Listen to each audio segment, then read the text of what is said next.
Hello दोस्तों, स्वागत है आप सभी का अपने favourite channel animal health care में। दोस्तों, आज जब मैं अपनी ड्यूटी पे अपने हॉस्पिटल में आया तो आज मेरे एक पुराने मित्र का फ़ोन मेरे पास आया और वह कहने लगे, डॉक्टर साहब आओ और मेरी गाय को देख के जाओ। आज उसका दूध और दिनों की तरह नहीं है।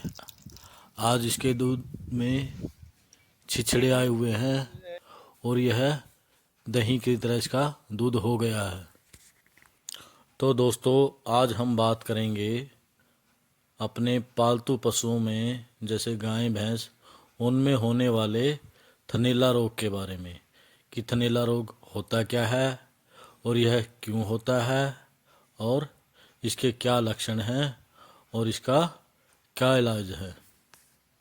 जब मैं अपने मित्र सरदार जी के पास उसके घर पहुंचा तो हम दोनों ने गाय का दूध निकाल कर देखा।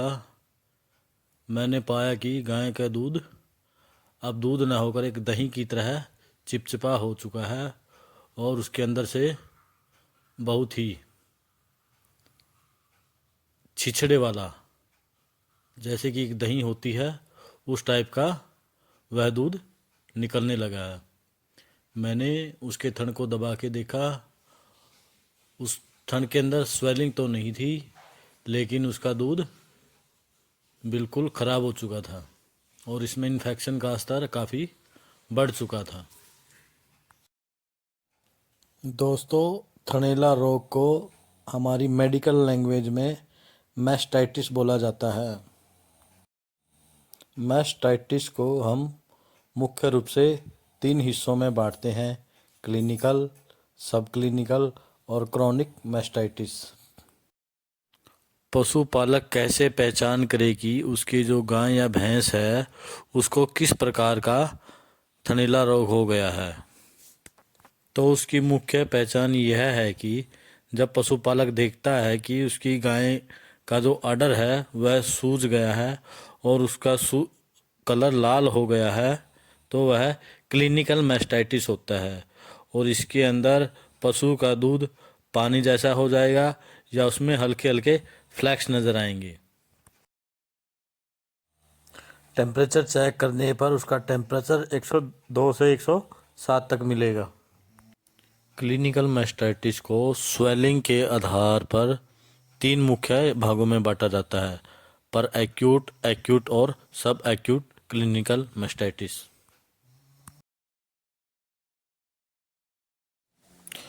दोस्तों, अब हम बात करेंगे पशुओं में जो यह मैस्टाइटिस या थनैला रोग है इसके होने के मुख्य रूप से क्या क्या कारण हैं। मैस्टाइटिस होने के 3 मुख्य कारण हैं: पैथोजन फैक्टर, होस्ट फैक्टर और हमारा एनवायरमेंटल फैक्टर। पैथोजन फैक्टर के अंदर बैक्टीरियल इंट्रा मेमरी इन्फेक्शन इसका एक मुख्य कारण होता है।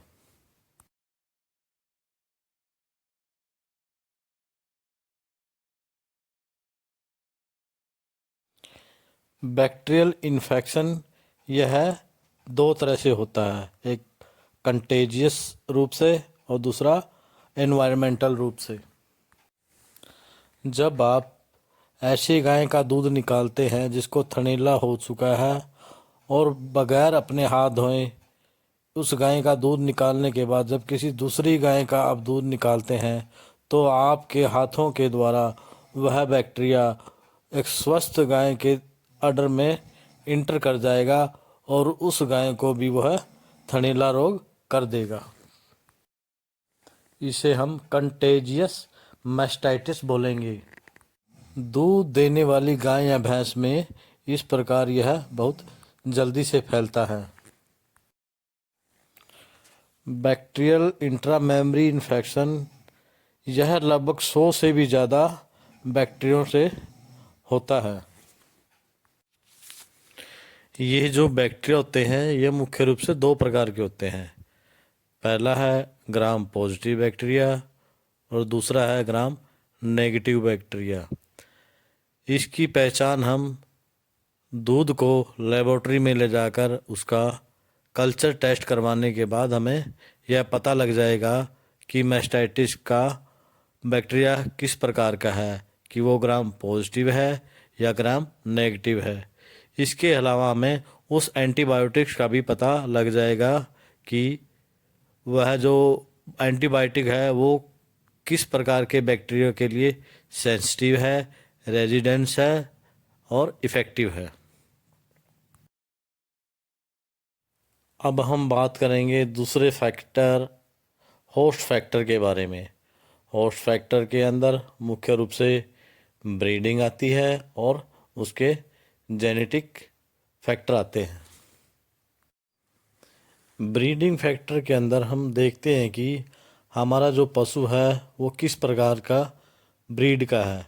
जैसे गायों में हमारी दो तरह की ब्रीड होती हैं, एक एक्जोटिक ब्रीड और दूसरे हमारी इंडिजीनियस ब्रीड, जिसको हम देसी गाय भी बोलते हैं।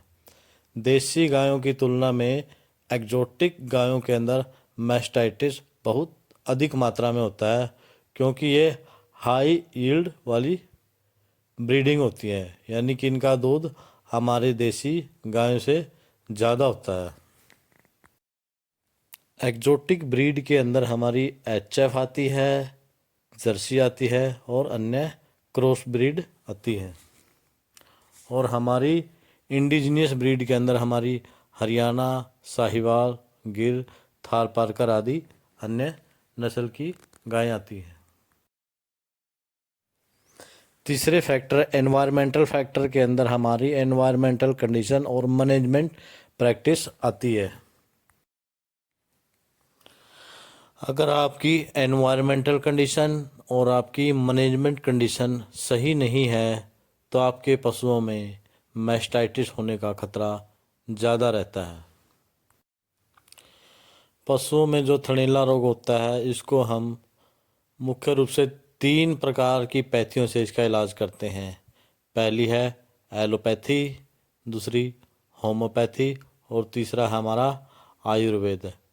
अगर आपको अपने पशुओं का मैस्टाइटिस का ट्रीटमेंट जानना है तो प्लीज़ हमारे चैनल को लाइक करें, सब्सक्राइब करें और सब्सक्राइब करें। सब्सक्राइब करने वाले को उस पशु का ट्रीटमेंट उसके व्हाट्सएप नंबर पर फ्री में बताया जाएगा। धन्यवाद।